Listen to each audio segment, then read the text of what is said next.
comprendrez qu'après les propos du maire contre les Grenoblois, on ne peut pas ne pas réagir, parce que c'est tout à fait stupéfiant. Je rappelle que le conseil municipal de Grenoble a été envahi des dizaines de fois.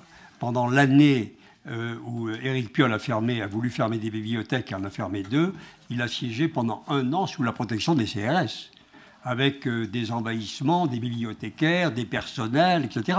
La municipalité, la majorité municipale, a elle-même fait venir des délégations qui ont envahi le conseil municipal de multiples fois. Et alors, pour une fois qu'il y a des habitants et des commerçants qui contestent la politique de la municipalité, ce sont des Trumpistes. C'est comme la prise du Capitole.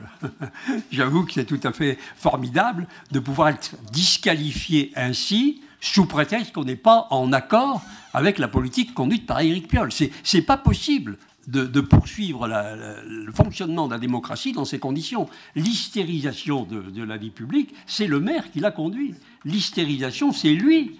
La bordélisation, c'est lui.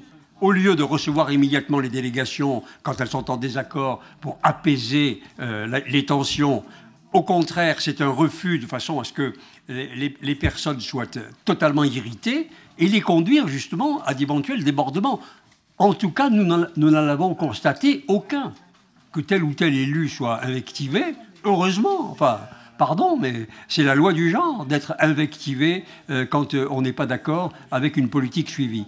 Donc ce que je veux dire ici, c'est que ces personnes, ces présidents d'union de quartier, ces présidents d'union commerciale, sont des personnes respectables, des personnes qui respectent les pouvoirs publics et qui veulent simplement, et qui demandent simplement à être entendus. Ils n'ont pas le droit d'être disqualifiés par le maire qui devrait aussi les représenter.